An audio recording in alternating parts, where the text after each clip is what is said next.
Welcome to the Lost Signals Reviews, the American Film Institute's Top 100, where we critique the supposed 100 greatest American movies of all time. Join us as we decide if they're worthy of the Mott's Top 100.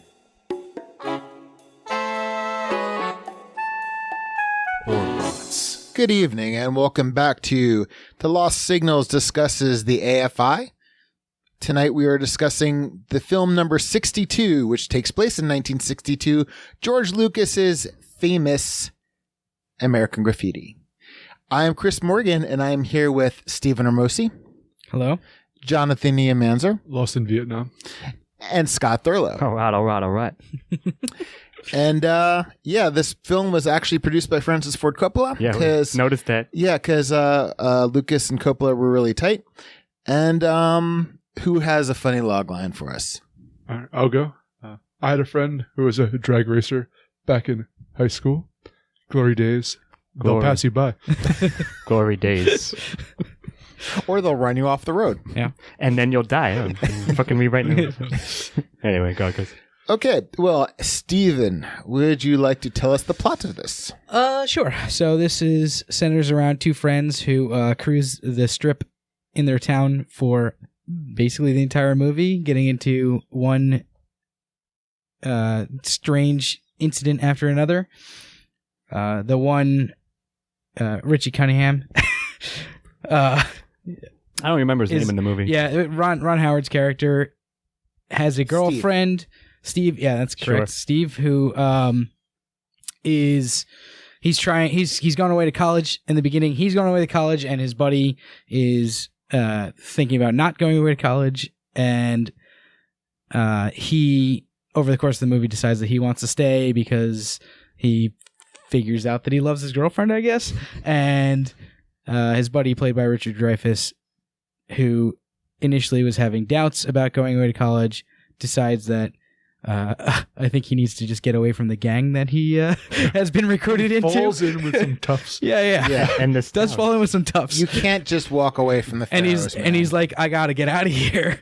So he's like, I'm gonna go to college. He gets on the weirdest fucking, like, what kind of airport did they have? That's what I said. He like runs up to this, like, I feel like he chartered a private jet at the end of this movie to go to college. It was a prop plane, man. Yeah, I feel like he was the only person on the plane. I would say, I'd look at that and be like, no, I'm driving back east. It doesn't actually matter, but it was odd. I'm not taking this tiny plane 3,000 miles.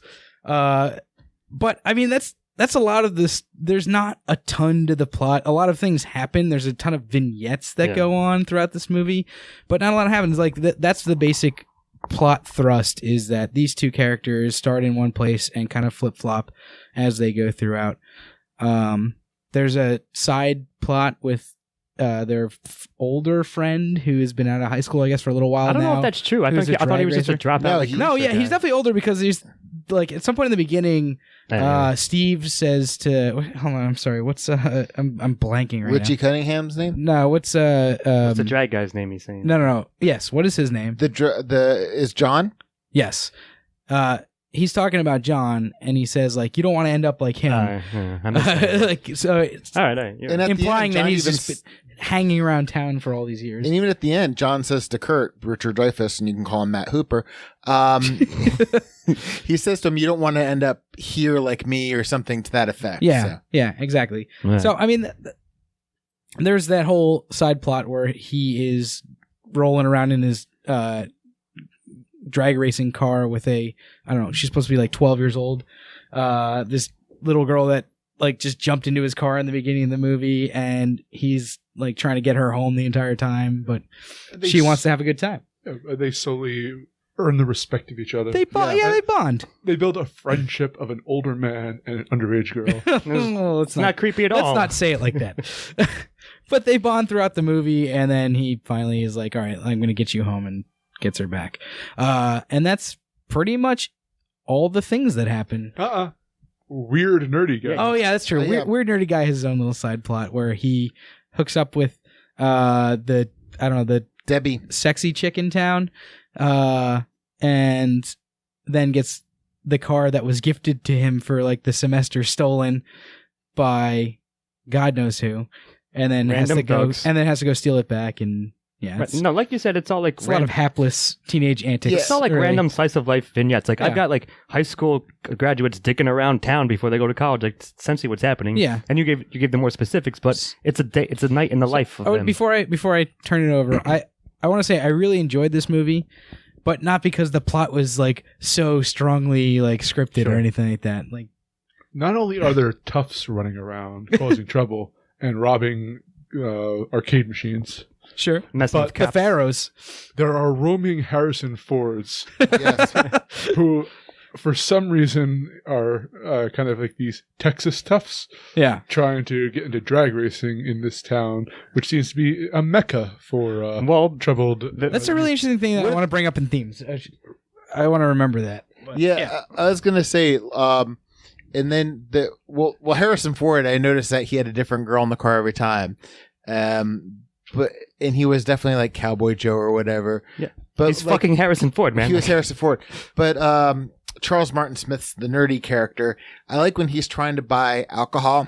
The guy's like, he gives him $1. He goes, "Yeah, what do you want? You're underage." He goes, "Oh, I'll take whatever whiskey." And the guy comes out, tosses him the bottle, runs away, and the stoner comes out with his .38 and starts He shooting just him. randomly ran into it's robbery. very clear that Dazed and Confused took a lot of like plot points from this movie and ran with them. Every single Yeah, exactly. Because bullshit. I want to reflect back on how cool my life was because I've done nothing else since. Movie has stolen plot points from this. I mean, George Lucas was pathetic before being pathetic was cool. Yeah. he made pathetic cool. But no, you're right. It's like and the he was also example really of it. into cars too. He got into a car accident. You might as well be Jay Leno. Yeah. I guess. But so what are you saying for score wise? For me, I'm gonna give this a 2. Like I said, like the script wasn't like an incredible plot or anything. It was basically a bunch of vignettes, but I liked all the little pieces of it. I don't think they really completely all fit together well, but I enjoyed them as I was watching them. So I'm probably gonna give it a 2. I did not enjoy this movie, but I shouldn't punish a movie because it's not a movie for me. I don't like these type of movies, which is odd because I like literature that is slice of life, Yeah. but I don't like movies that are. So I want to give it a 1, but I'm going to give it a 2 because of the points you made. Just looking at it, trying to look at it objectively, the narrative pieces were cohesive. Each individually they worked, but as a whole, as a braid, it didn't quite. And especially the epilogue is really strange. Yeah, It's somewhat abrupt. Yeah, I I would agree with agree. that. Yeah. And they kind of ignored Ron Howard's girlfriend, Penny. Whatever her fucking whatever name her was. name was. I mean, I kind of felt like she deserved some kind of little epilogue, but I guess they got married and he went on to become the Arrested Development guy, which turns out to be a realtor. But of course, the main character, who's that? Richard Dreyfuss. Richard Dreyfuss. Went on to become a writer and obviously recited this tale. And he wrote Glory Days, the novel. And the weird nerdy guy got lost in Vietnam, and the jock, who's the character I liked the most in this, died in a drunk driving accident. So the I drunk guess driver hit him. Oh yeah, so it's died in a car accident, which is kind of the Of course, they were like a James establishing the Dean fate kind of thing. of what his lifestyle would eventually lead to. well, and he talks about that beforehand when they go to the car graveyard. Like they set that up. Yeah, it's somewhat foreshadowed, I guess. Sure. But I mean, I'm pretty much in the middle of you guys. Like, yeah, I'm giving it a 2 for the some of the things you said, Steve-O, but I also agree with E that like it was fine overall. I don't think I liked it as much as you did, Steve-O, but I'm not gonna I can't sit here and say like it sucked by any means either. It was fine, and like I probably enjoyed these kinds of movies with this kind of framework, like a little bit more than you maybe in general. But even so, I think it's a fine, solid 2 for plot overall. I love slice of life films, and I really enjoyed this, but I found Ron Howard's character grating. Like, Yes, he was. I liked his girlfriend, and but he was like the weak. Like, I totally agree with Lori, you guys. that's her fucking name. What? Lori. Lori. Let's give her credit, not just say the chick or whatever. No, but I mean, but that's kind of part of the problem with the film was because even when they gave the what happened to, I felt that she wasn't important enough to Steve's character that it She should have changed. gotten something. Yeah, It's implied they got married and it became well, fucking they illustrated. implied, but I Isn't kind she of the sister of the main character Yeah. anyway? Yes. So, like, theoretically, she does important to all of the major characters in this. yeah, and she's kind of ignored in a lot of ways.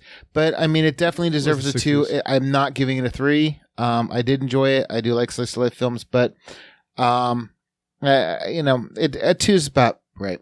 Yeah. I think it's exactly the score I should get on our scale.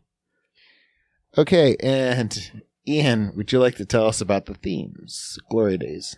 Nostalgia. Nostalgia. Yeah. It is perhaps because I don't have a point I can reflect back on my life and look fondly upon. Sure. You want to talk about I'm a E3 very again? forward-looking person. I look at what the next challenges, what the future is bringing. Why I like science fiction a lot, looking into the possibilities ahead. I don't like these because they do nothing but service you reflection upon what is imagined better times. And I don't know, none of these types of films in this genre work for me, and I am going to punish it here for that. Because, all right, first of all, let's look into the conflicts these characters have. Richard Dreyfuss's character is like, oh, I don't know if I want to go off to college, and like it's all kind of whiny teenage bullshit. Exactly. Make a decision, stick with it. At least the jock guy had, even though in a way he was the biggest loser of this thing, he seemed that he had an identity to him, which everyone else was so wishy-washy about it. There's a statement I once heard that most screenwriters, their first movie is about their childhood or about film school, because they have no experiences to talk about beyond that. And I feel that this genre is very shallow, and I'm giving it a 0. It's funny because the one little thing I noticed was, because I think this was his second movie. His first movie was a movie he made in college called THX 1138, and John, who's the drag racer, his license plate was THX 138. Cool. That's a good theme. No, I mean, it's not for themes. I'm just saying, like, no, it is. It's about the ego of a person who looks back upon their. No, but let's put it this way. Even though, his first film had Robert Duvall and Donald Pleasance in it, but this was his first studio film, so it is very much in what you're saying, which is like, okay, he made this low budget science fiction short with 2 actors who would become more than that, and this would be his big budget thing, and this is where he would tell this biographical tale, so to speak. So, and the ego thing's pretty good given who it is. I'm gonna discuss a theme. So, like, I feel like every single one of these characters, the main characters, had their own kind of theme and story going on throughout, which led a little bit to like there wasn't as much connective tissue as you kind of want from a movie. Sometimes I don't know, the slice of life thing, it kind of works in this to me, but I can see why it wouldn't to other people. So I do want to talk about John, the drag racer's character, and his whole story, because there's an entire like Western theme going on where like he's the champion gunfighter, and Harrison Ford comes in with the cowboy hat, and like he comes in as like the new guy in town. Yeah, that's true. And the black, and like I think that is the strongest thematically in this whole movie, and the fact that John is like trolling around town with this 12-year-old girl in tow who he wants really nothing to do with, at least at the beginning of the movie, is just like kind of a fascinating like juxtaposition with Harrison Ford's character, who is always cruising, like the old guy, the old tough guy in town, who is like a known quantity, who I'm sure, like, you know, the entire idea is like he's got this great car and he should be getting all these, like, you know, the hot chicks in town or whatever. Like, he ends up cruising the streets all night with this, you know, preteen, and the new guy in town is like all flash. He's driving around with I guess a different girl, like, every time you see him. Eventually, Steve's girlfriend, Lori, at some point. Yeah, and eventually Lori gets because in his of their car and all that stuff. Story. Yeah. So, like, it's a really fascinating juxtaposition of those two characters. I think that is the strongest story theme-wise in terms of all these. I jump in quickly. Yeah. Because I agree with you, and I'm actually jealous I didn't think of it beforehand because I was blinded by my hatred.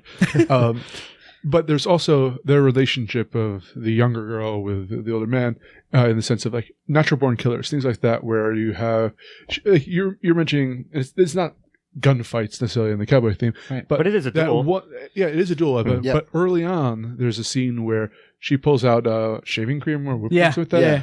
In a sense, with a trigger, pulling and helping him assert his dominance. Well, the best part is she gets him first with that, and she hits him first, and then they get kind of like called out or whatever. They get a water balloon. Oh yeah, they get a water balloon in the car. By the way, his interior of his car must be completely fucked up after this movie. Seriously. Yeah, she took the brunt of it. But he's dead after this movie. So he gets a water balloon in the car, and then they go and like just spray the shit out of the other person's car, and then he steals their fucking hubcaps and lets the air out of their tires.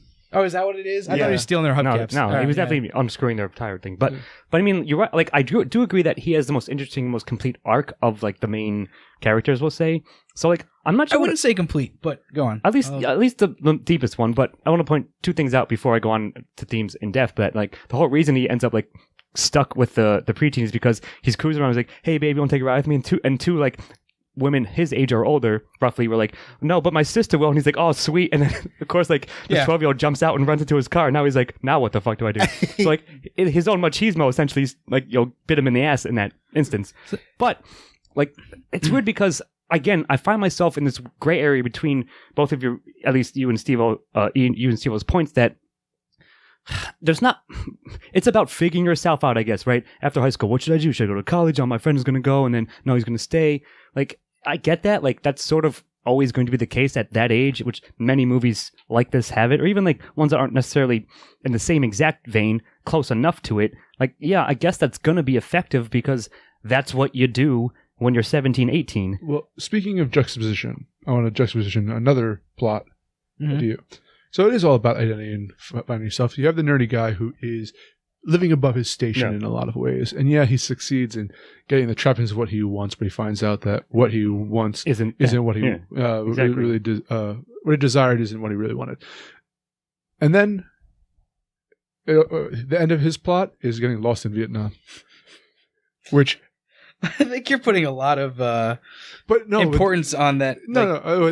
One, it's weird, but two, it is actually the end of his plotline where the first character you're talking about dies to a drunk driver, which is an interesting completion to his arc, right?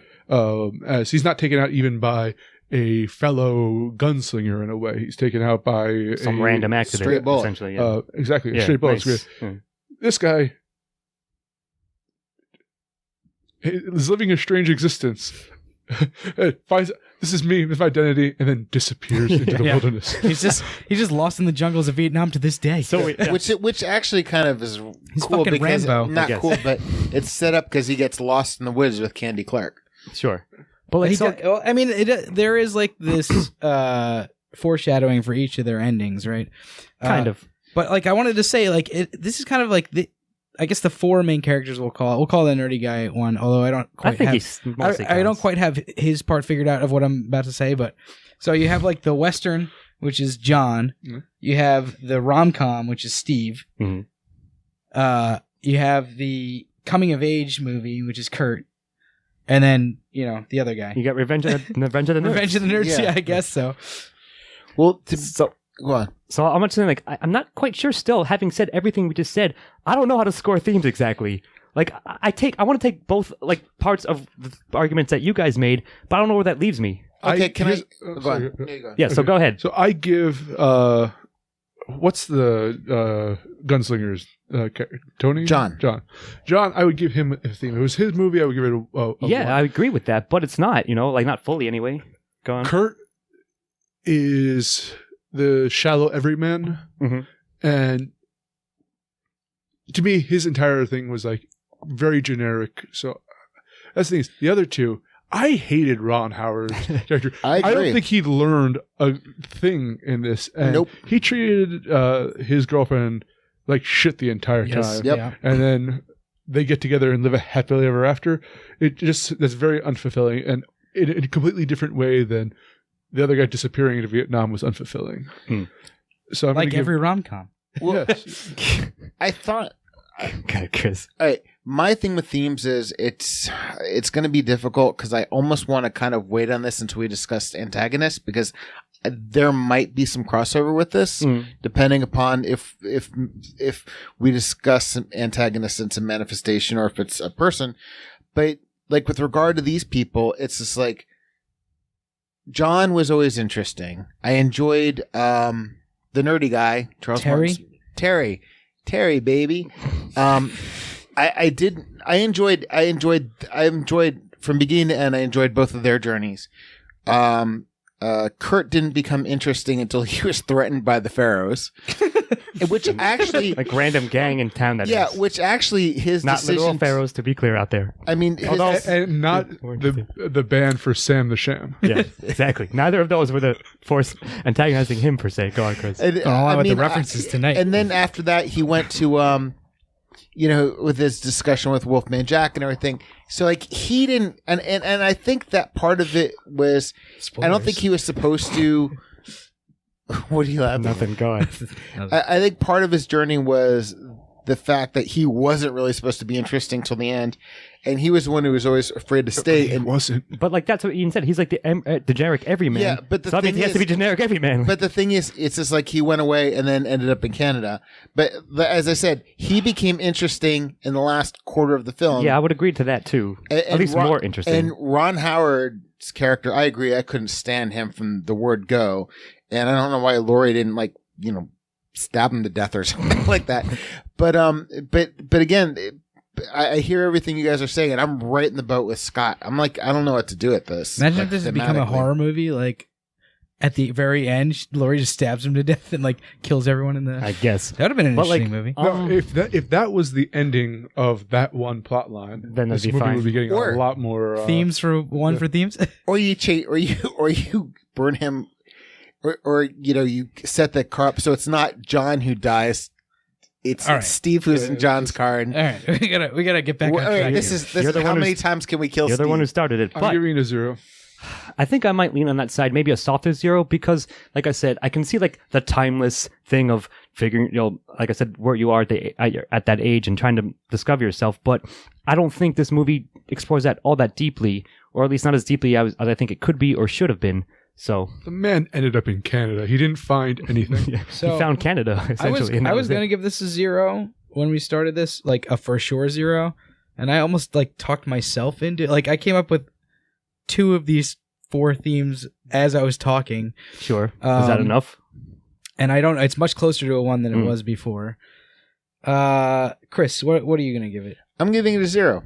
I agree that if it were John yeah. and Terry's film, I would agree. But the balance of everything, I agree with you. There are better coming of age stories, and the 2 basic coming of age stories were really Steve and Kurt, and I didn't really care about either one of them. I mean, like, I'm not saying they were handled badly, just like more shallowly. And like, even though this movie is, known culturally for starting this kind of genre, almost a subgenre of it, I think at this point it's weaker in retrospect. Yeah. To me. All right, so I'm gonna say this is what's gonna tip me over the edge. I enjoyed Kurt's story, I think, better than most of you guys did. And it wasn't like the best thing ever, but I liked where he started and where he ended. I thought that everybody had a good thematic change from beginning to end, and I liked the flip-flopping of between Steve and Kurt, and like where their stories went. Like the way that they viewed the world from the beginning to the end kind of changed, even if their personalities didn't change all that much. So I'm gonna give it a soft one for this. Sure. Punk. Poser. But anyway. Look, I'm gonna have to go on this. Who's the main guy? Steve. What's the actor's name? Ron Howard? Not Ron. Richard Dreyfuss. Richard Howard Dreyfuss has nothing. He has no personality. I feel like he has more screen time than Richard Dreyfuss has. But anyway, I felt Richard Dreyfuss. Here's the thing: I think that because every time Ron Howard was on the screen was incredibly painful, and thus made it drag out. Like Richard Dreyfuss was flip flopped, and I guess he said that if I stay here, I'm going to get in with the Tufts.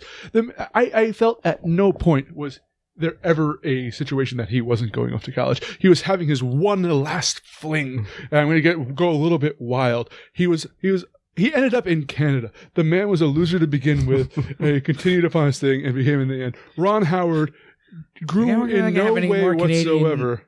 We don't have anyone anywhere. Maybe Kurt became David Cronenberg, you know.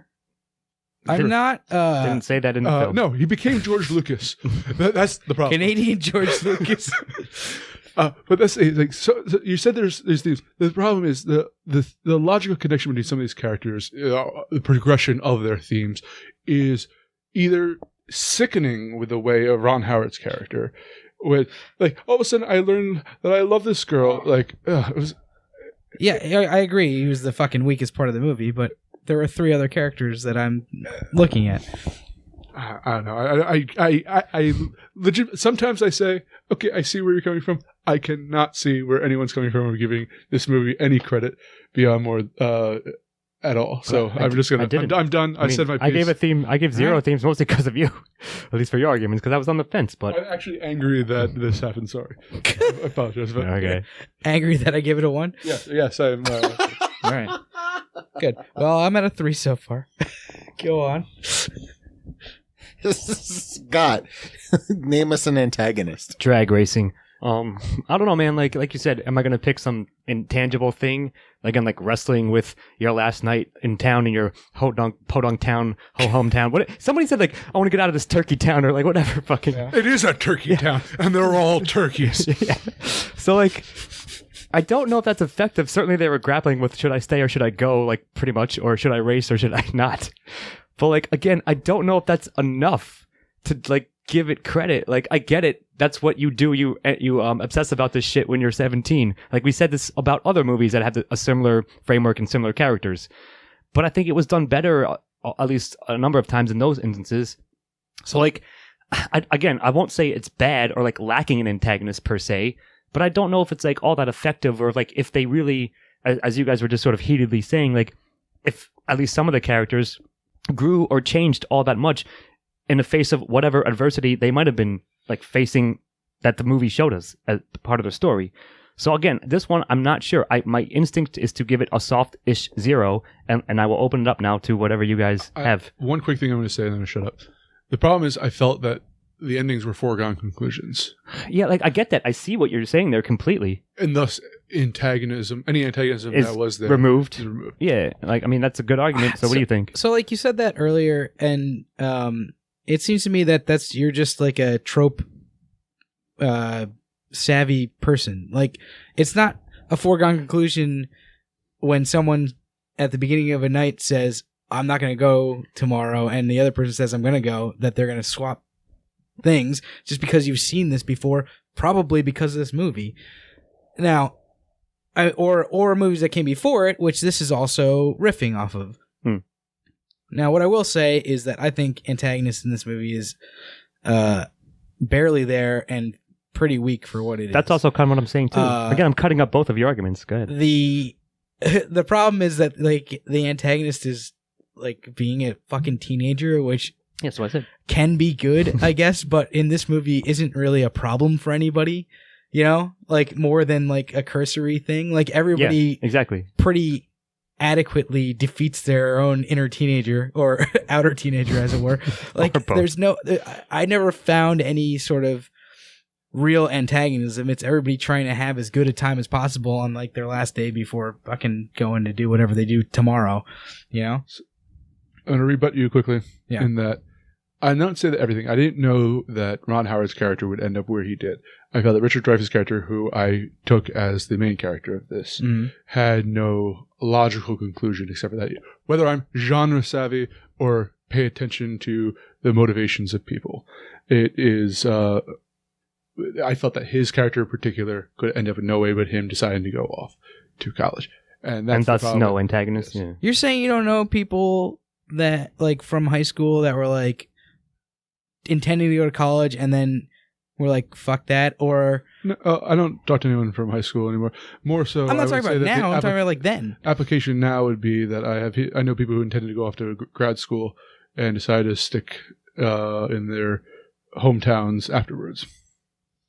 But isn't that the opposite of what Dreyfuss did? Like you're saying, his logical conclusion was to As go. the main character of film like this, I'm not talking about real people who make decisions. As a character who has a narrative plot to them, which has intro, body, conclusion.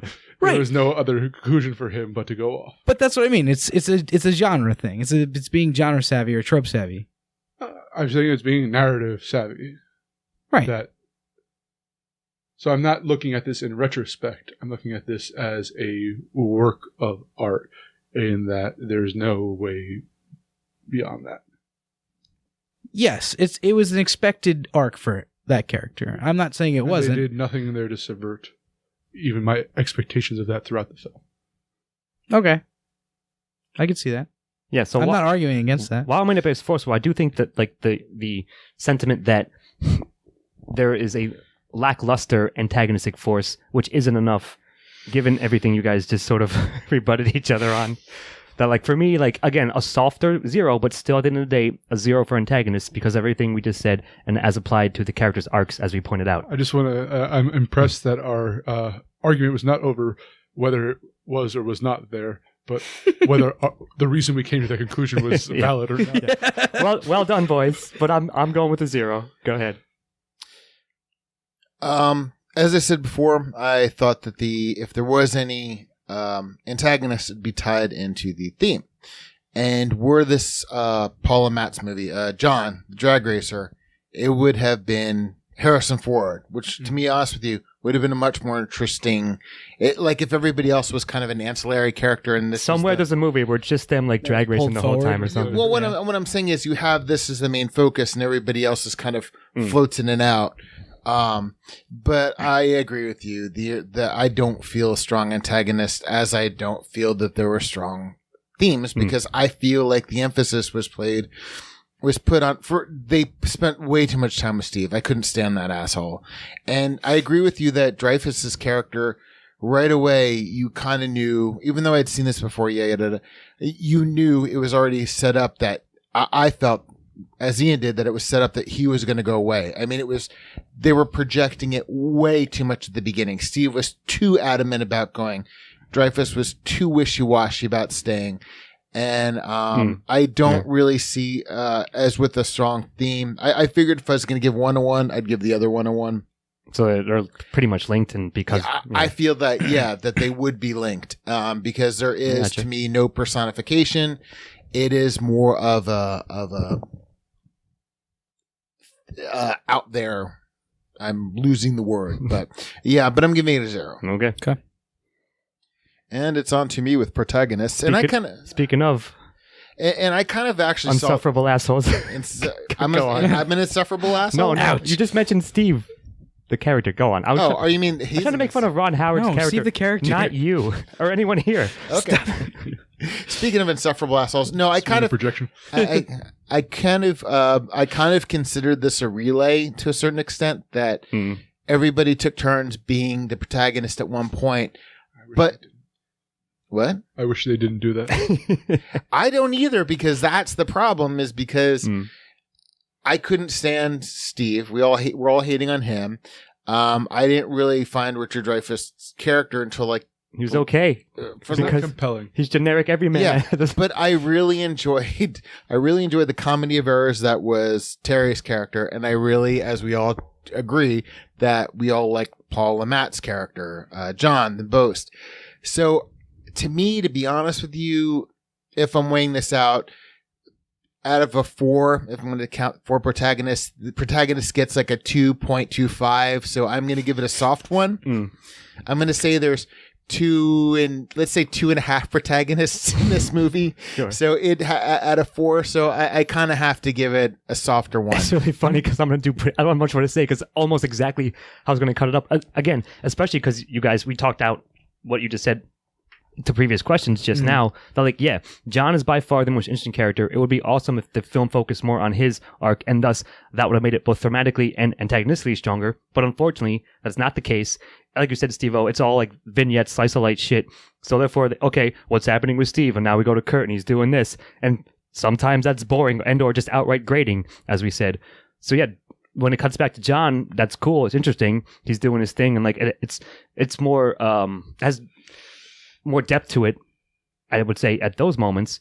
And then Terry's, again, his comedy of errors, nerd gets laid with hot girl, and then farces happen, right? Like, that's, again, okay. But he's not the most fully fleshed out character. I mean, because he's supposed to be comedic relief, essentially. We should make a movie farces happen. Actually, I've had that in my mind for a while. So all I'm saying is, like, I don't have much more to say. No, so like, yeah, the 2.5, like 2.25 protagonist thing is really funny, and I kind of agree with it to a big extent, which means I'm going to limp over the line probably for a 1 for protagonist.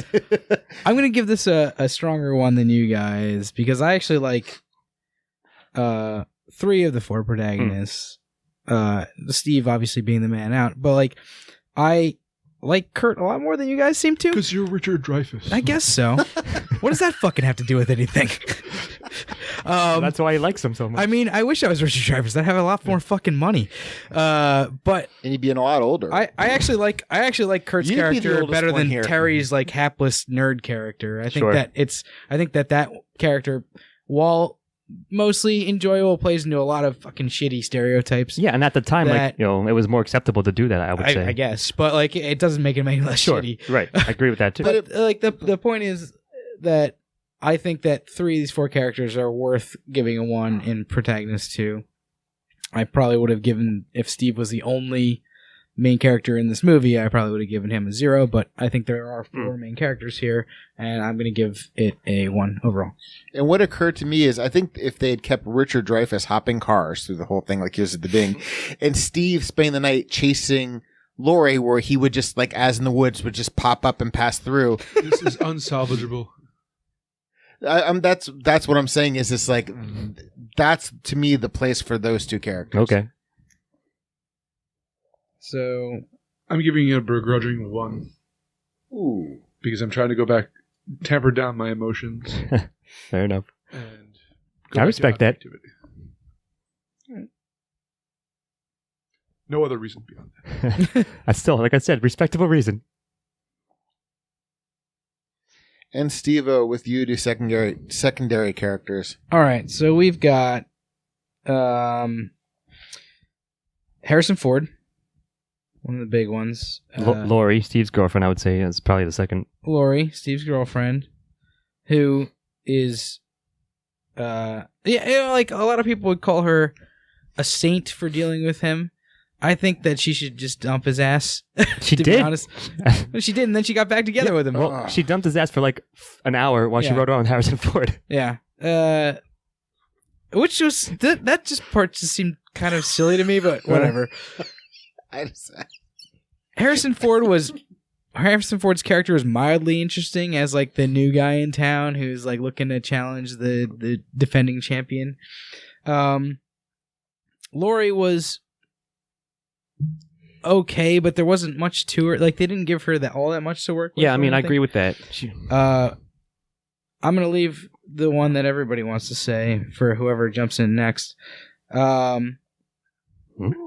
And Carol, I believe, was the girl that ends up riding around with, is that right? Debbie. I'm sorry, Debbie. Candy Clark. Yep. Thanks for taking mine, man. Ends up riding around with John all night, and no, that's not.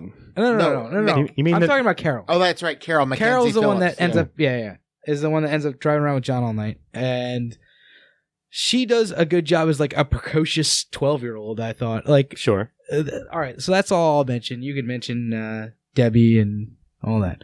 I'm probably gonna end up giving supporting a 1 on this, but let's see what everybody else has to say. It's Wolfman Jack. Wolfman baby. Jack, baby. Wolfman Jack. And I cannot not give a 1 because he is perhaps one of the most amazing people to have ever lived. So yeah, that's my 1. All right. So Want a popsicle? I'll say this Wolfman one. Jack? Yes, I do. Let's try to Of give course, away you as never many refuse a popsicles popsicle as Wolfman possible. Jack. You're an idiot if you do. Richard Dreyfuss Almost did. refuses. Now he got one eventually. I don't think It so. doesn't matter. No, he doesn't. He Because, doesn't want one. Keep saying no. because he's boring. True. Maybe he's diabetic. You don't know. Either way, I think like He's going up. He's walking up the thing to the airplane and then falls down. Diabetic shock. Better ending. no. Sorry. Well, that just Actually, I was thinking the better ending would be like when they're having a drag race. He sees Lori in the car and he runs out. Lori and gets hit by the car. I'm giving it a 1 to secondary. Scott really wanted to say something, got talked over like 4 times. Come on, Scott. Let's move on. Everybody else talk on secondary. Come on, Scott. 1 is fine. You guys are got it. Do you want to talk about Debbie? No, I guess I'm good. I like Debbie. She's cool. I thought she was a genuine soul, and A genuine soul. I liked her. What does that mean? And she's like Candy Clark. Well, she was. You thought Oh, she I mean, is Candy Clark. No, but the thing is, you thought Exactly she like Candy Clark because you are her. What? no, that's it. I liked her. Let's give it a 1. Dialogue 0. I feel like we're falling apart of it. Was that you next? Yeah, that was him. Holy shit. Now that one, this one I'm not sure of. I like the dialogue. Go ahead, Scott. You do yours. See if you can convince me. Because you said you liked it. Like not, I'm sorry. not that I didn't Ian like should it. try to convince me. Not that I didn't like it either. He just said outright 0. So Yeah. we'll go, unless something hugely convinces him. But again, this one I'm somewhat a bit on the fence on because was it bad? No. But was it fucking amazing? Like no. Either, but again, it was believable enough. It was organic. And I know we say that like a shitload of times when we do this, but I'm not sure how else to describe situations when this arises. So like, there was a couple of chuckles, sure. And like, one of you mentioned like the bonding thing throughout the night between John and Mackenzie Phillips. Would you say it was Carol? So like, that was pretty good. And like fucking Dreyfus and like the 3 thugs who accost him, the gang members, like I thought that some of that stuff was okay. We forgot about the Pharaohs for supporting. Yeah, they were there. So like again, I don't know if I can in all good faith give it a 0. So I'll give it probably a soft 1 just because there was nothing really cringeworthy to me. There were a couple like whatever, but like that was few and far between. For the most part, it was totally fine and it tied the movie together, if you will, like fairly well. I like the dialogue. 1. Yeah, I enjoyed the dialogue as well. I didn't find it to be like annoying or Yeah, that's kind of what I'm saying. I didn't find it to be kind of bad teenager dialogue. And like a lot of times in movies like this, you'll get moments that are cringeworthy, and I didn't find myself noticing that in this movie. And maybe, that might not be the same for you. Your Ian. mileage may vary, Yeah. of course. But I thought that the script was pretty solid in terms of the dialogue that everyone was given, and there's some good actors in this movie, and they delivered pretty well on their lines. So I'm going to give dialogue a 1. All right, I guess I'll explain myself quickly. I don't remember a thing about the dialogue. I literally could not. Give you a quote or anything. Not even a quote. I can't imagine a scene in this. And I get it. Like, and again. I disliked valid. the movie overall, so I'm edging on the side of I probably disliked the dialogue, even though I don't remember it. It's fair. I think it's, yeah, exactly. Completely fair as well. Okay, and Scott, would you like to talk about style? I'll certainly try. I think it was like so it's Lucas's, you said first, like, big production, like actual major picture. So like, there's nothing wrong with it. In fact, like, actually, I'm going to ship Wolfman's points probably to style. And even though like, I almost would have said that I wouldn't have if he didn't have an actual like a quick interaction with Richard Dreyfuss, right? He gives him like some quick life advice essentially, or like he sees that he's like, is Wolfman here? Like it's obviously Wolfman Jack. He's like, no, sorry, Wolfman. He just comes and goes. Like gives me his tapes and he plays like a tape of himself. And as he walks out of the studio, Dreyfuss looks back and is like clearly think, all right, baby, I'm back on the air. Like right, so like that's cool. I know you're gonna probably say it about soundtrack and like again, your mileage might vary on whether or not you think it's basically just nostalgia for nostalgia's sake, more or less, but in terms of shots, because it's basically them going up and down the strip in this like small California town, I thought it was pretty well done. I never noticed any, say, odd cuts or any like weird things like that. It's again not like, spectacular style, like blow your mind or anything, but it's perfectly fine for what it is, and I can't really fault it on any front. So I'll probably give it a solid 1. I really loved the soundtrack to this movie, and I'll say this: I'll put forward this challenge. If you enjoy the soundtrack to Back to the Future, you have to enjoy the soundtrack to this fucking movie. I guess. If you enjoy like the greatest hits of This is the golden oldies, baby. Ow! The 60s. he might as well have just put a CD in. They didn't have CDs back then. All right. Sure. They could put an 8-track You in. put in the tape deck or whatever, yeah. Yeah. But I mean, I thought that the music fit this movie really well, and I really liked the set design. The cars were really cool. The costume design was well done. I thought that the style was one of the stronger points of this movie, to be honest. Yeah, I'll probably agree with that. I agree. Musically, 50-50. They played a lot of doo-wop and Beach Boys, which I fucking loathe. I don't like that surf shit, man. I think Hey, man. John said that. John talks about that Hey, in the movie. you know, if you're talking Dick Dale or the Ventures, I'm right with you. You're talking the Beach Boys. Yeah, Dick Dale. Yeah. You talk the Sure. Beach Boys or that. Wipeout. Ooh, Listen, man. you know, I'm not. yeah. I'm not down. Wolfman with that likes stuff. it all, so he plays it all. But you know, Green Onions was in that and all sorts of stuff. And I agree with you. I love the atmosphere of this film. Yeah. I mean, he made. Because you could tell this was only like a few blocks because they kept driving past the I mean, realtor. it's kind of the whole point. Which was what they were hilarious doing. when Steve became a realtor because he was driving past the realty office the entire time. I didn't notice the crew and any of the windows as they were passing by the I buildings. guess that's a good thing. I loved the whole scene where they're shaving creaming the one car, and they had the two guys that were running the spotlights were, focusing the spotlights in the car. I really enjoyed the movie. I really enjoyed the style of the movie. I agree. It's the strongest thing. I think it's got a great atmosphere. Right now we're coming out of winter and I'm ready to kill myself, and just having that nice I feel you. summer night. And Want to go cruise the strip? yeah. Sorry. I didn't mean to be dramatic, but, I'm dying. Quit being a teenager. I'm being a teenager. Yeah. I'm being, So angsty. yeah, exactly. I'm being, I'm emoting. Take it easy, Ron Howard. But no, I mean, you get a really great feel that this is a nice summer night, end of summer. Definitely, I was sitting there going, God, I wish, it was like that outside. I really felt the atmosphere of it very well. And I agree with you. You'll be drag racing soon. Don't worry. Yeah. Get a sweet hot rod. Putting $900 in my car. I'm not drag Anyway. racing anybody. So this is a nice paint job on what's otherwise a car about to fall apart. But I'm going to say that I look into generally the genre for style, and this is a genre codifier. A lot of what would later become, as you pointed out earlier, Stephen, Yes. a lot of what would later become standards in a genre I hate were born here, and I'm going to give it credit for that. It's almost because certainly a main reason why it's on, as you said, why it's on the AFI list. whether you're watching Dazed and Confused or Swingers, like Super John bad. Favreau is basically Superbad even that later is- on. all of these owe Yes. their. Yeah, Oh, yeah. you're right about that for sure. I give it a 1. Alrighty. And it's to me with recommend. And yes, I recommend this movie. I enjoyed it. I do see its relevance culturally. It does have issues that I think we've talked about. But overall, I enjoyed it and I would recommend it. What am I giving it so far? This is going to determine whether I recommend it.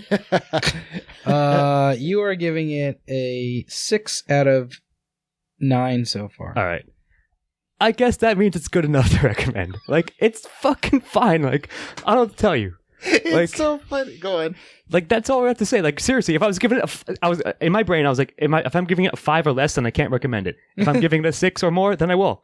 So I will. Like, it's good enough to watch. It's perfectly fine. Like E said, it's a genre codifier. So, like, if you're interested in that, like, where the genesis of some of this stuff comes from, then yeah, you almost have to see this film. But if you just, like, happen upon it, I think it's enjoyable enough throughout, even though, as you just said, Chris, I echo that it has some of its problems and flaws, as we pointed out. But overall, yeah, soft one. Sure. American Graffiti, it's fine. And the funny thing is, Rich and I were watching this last night, and I was trying to gauge what everybody would think, and I couldn't. And I said, Scott's going to be like, it's fine. Well, So correct prediction, because that's what I'm saying. If it matters to you, Ian, you're giving it a 5 out of 9 so far. Well, I'm giving it a 5 out of 10. Thought you might say that. Let the past be the past and look forward. Leave it in the from here. dust. Yes. Yeah. I'm going to give it a 1 for recommendation. I think this is a good movie. I am more fond of nostalgia than you, Ian, as I'm well aware. we have established It's been many established. times in the past. I thought that this movie Killing Chris over was there. really well done, and like, you know, for somebody who went on to do Star Wars, it's a very strange, like, I guess Star Wars was a departure, but like it seems like a very strange departure from like what George Lucas ended up being in terms of a director. And Yeah, I'm surprised he didn't remaster this with new CGI. Don't give him any fucking ideas. Yeah, What the shh. fuck? don't fucking don't You know say he's it. listening. You know he's not doing anything else right now. he went on to direct Howard the Duck and Et the cetera. prequels. Sure. And yeah. Anyway, Did nothing but look back. honestly, I see this movie Yes. as one of Made his living on nostalgia. one for of sure. the best things that George Lucas did, especially like in terms of like developing his style as a director, his and didn't really develop it much past that, I guess. Like after Star Wars, he was done developing as a director. Yeah, he got stagnated and went to Canada. But yeah, I mean, in terms of just like going back and watching this movie, I wasn't sure how I was going to feel about it because I had seen it in high school. But that was the last time I saw it, and I actually really enjoyed it again for the second time. What number on the AFI is it again? 62. 62. I think that's a fine spot for it, in fact. It shouldn't be on the list. But also remember that Star Wars is also a reflection of the movie, the shorts he used to see in the movie theater.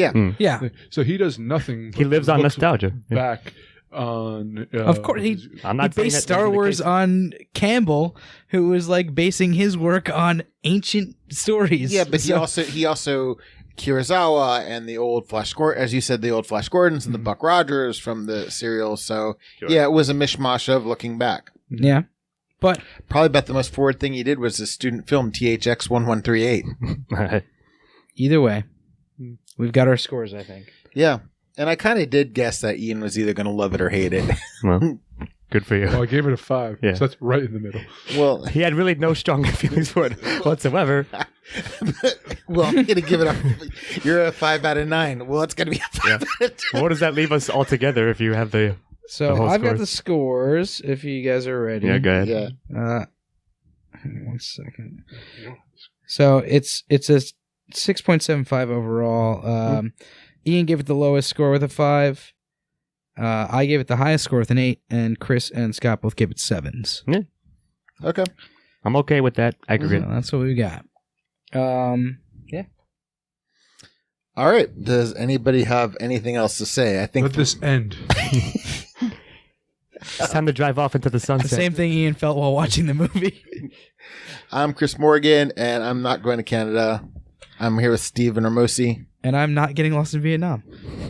Jonathan Ian Manzer, Hey there, Little Red Riding Hood. and Scott Thurlow. See you next time, baby. Ow! Editing and engineering by Christopher Morgan. Music by Christopher Morgan. Check us out on YouTube and iTunes for the shows, and on Facebook and Twitter for updates.